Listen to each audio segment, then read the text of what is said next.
1980 October 7 നേരം വെളുത്തതേയുള്ളൂ. പതിവ് പോലെ കൃത്യസമയത്ത് ഗൗരി കരിക്കിൻ വില്ലയിലെത്തി.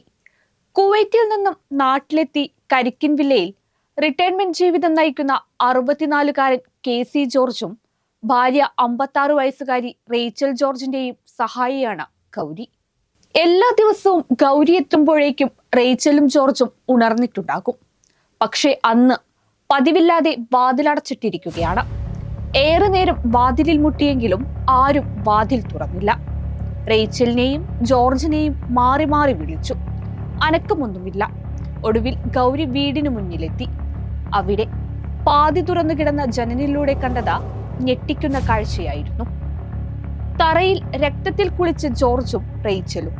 കേരളം നടുങ്ങിയ കരിക്കിൻ വില്ല കൊലക്കേസ് അവിടെ ആരംഭിച്ചു. രാവിലെ 7-നാണ് പോലീസ് വിവരം അറിയുന്നത്.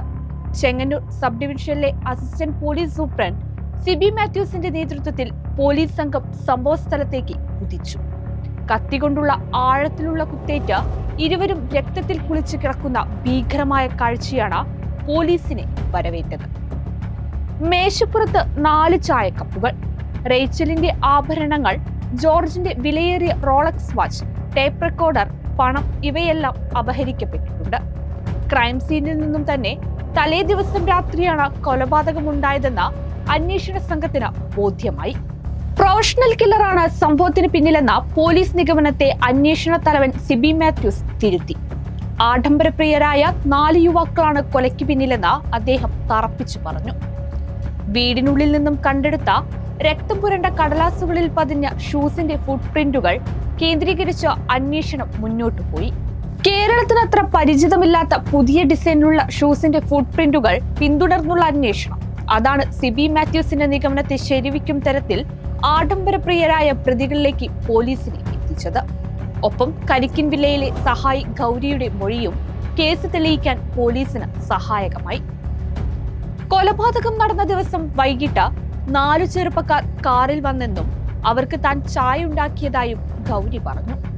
വന്നത് മദ്രാസിലെ മോനാണെന്ന് റേച്ചൽ പറഞ്ഞതായുള്ള ഗൗരിയുടെ മൊഴിയാണ് കേസിൽ വലിയ വഴിത്തിരിവുണ്ടാക്കിയത്. കൊല്ലപ്പെട്ട ജോർജിന്റെ ബന്ധുവായിരുന്നു മദ്രാസിലെ മോൻ. മദ്രാസിൽ എയറോനോട്ടിക്കൽ എഞ്ചിനീയറിംഗ് വിദ്യാർത്ഥിയായ റെനി ജോർജിലേക്ക് അങ്ങനെയാണ് അന്വേഷണ സംഘം എത്തിയത്. മദ്രാസിലെ മോനെ കണ്ടെത്തിയതോടെ പോലീസിന് കാര്യങ്ങൾ എളുപ്പമായി. ലഹരി മരുന്നിന് തീർത്തും അടിമകളായ റെനി ജോർജും സുഹൃത്തുക്കളായ മൗറീഷ്യസ് സ്വദേശി അസൻ ഗുലാം മുഹമ്മദ്, മലേഷ്യൻ സ്വദേശി ഗുണശേഖരൻ, കെനിയക്കാരനായ കിപ്ലോ ദാനിയൽ എന്നിവർ ചേർന്നാണ് കരിക്കിൻ വില്ല കൊലപാതകം ആസൂത്രണം ചെയ്തതും നടപ്പാക്കിയതെന്നും പോലീസ് സ്ഥിരീകരിച്ചു. കൊല നടന്ന 10-ാം ദിവസം മദ്രാസിലെ ഒരു ലോഡ്ജിൽ നിന്നും റെനിയും ഹസനും ആദ്യം പോലീസ് പിടിയിലായി. ഗുണശേഖരനെ തൊട്ടടുത്ത ദിവസവും പിടികൂടി. രക്ഷപ്പെടാൻ ശ്രമിച്ചെങ്കിലും പിടിയിലാകുമെന്ന് ഉറപ്പായ കിബ്ലോ കീഴടങ്ങുകയും ചെയ്തു. മക്കളില്ലാത്ത ജോർജിന്റെ സാമ്പത്തിക സ്ഥിതി റെനിക്ക് കൃത്യമായി അറിയാം. കരിക്കിൻ വില്ലയിലെത്തി പണം അപഹരിക്കാനായിരുന്നു നാൽവർ സംഘത്തിന്റെ പദ്ധതി. എന്നാൽ സ്വർണം തട്ടിയെടുക്കാനുള്ള ശ്രമം തുടക്കത്തിൽ തന്നെ പാളി. ഇതോടെ കയ്യിലുണ്ടായിരുന്ന കത്തി ഉപയോഗിച്ച് ജോർജിനെ കുത്തി. ഇത് കണ്ടുവന്ന റേച്ചലിനെ വെള്ളക്കുപ്പി കൊണ്ട് തലക്കടിച്ചു വീഴ്ത്തി. തുടർന്ന് കറിക്കത്തി കൊണ്ട് വയറ്റിൽ കുത്തിക്കൊലപ്പെടുത്തി. പ്രതികൾക്ക് ജീവപര്യന്തം തടവായിരുന്നു ശിക്ഷ. 1982 ജനുവരി 1-ന് കോട്ടയം സെഷൻസ് കോടതിയാണ് ശിക്ഷ വിധിച്ചത്. വിധി ഹൈക്കോടതി ശരിവെക്കുകയും ചെയ്തു. 1995 ജൂണിൽ ജയിൽവാസം പൂർത്തിയായി. ഓഗസ്റ്റോടെ ഗുലാം മുഹമ്മദും ഗുണശേഖരനും കിബ്ലോയും സ്വന്തം നാട്ടിലേക്ക് മടങ്ങി.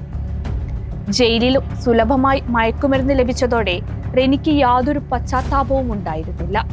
പക്ഷേ ഒരിക്കൽ ലഭിച്ച പരോളിനിടെ ഒരു അപരിചിതൻ റെനിയെ കാണാനെത്തുകയും അദ്ദേഹം മദ്രാസിലെ മോനെ ഒരു പ്രാർത്ഥനാലയത്തിൽ എത്തിക്കുകയും ചെയ്തു. അവിടെ നിന്നും തിരിച്ചിറങ്ങുമ്പോൾ റെനി പുതിയൊരു മനുഷ്യനായി പരിവർത്തനം ചെയ്യപ്പെട്ടിരുന്നു.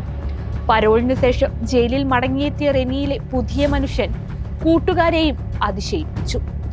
അടുത്ത പരോളിന് ശേഷം മംഗലാപുരം സ്വദേശിനിയും ബാംഗ്ലൂരിൽ നഴ്സുമായ ടീനെ ജീവിത സഖിയാക്കിയാണ് റെനി മടങ്ങിയത്. കേവലം 4 ചെറുപ്പക്കാരുടെ ആഡംബര ഭ്രമം കൊണ്ടാണ് രക്തരൂക്ഷിതമായ കൊലപാതകം സംഭവിച്ചത്. കൊലപാതകം നടന്ന് 45 വർഷം പിന്നിടുമ്പോഴും ഒരു സിനിമാ കഥ പോലെ ഇന്നും ഒരു ഞെട്ടലോടെയല്ലാതെ കരിക്കിൻ വില്ലയെയും മദ്രാസിലെ മോനെയും ആളുകൾക്ക് ഓർത്തെടുക്കാനാവില്ലെന്ന് ഉറപ്പാണ്.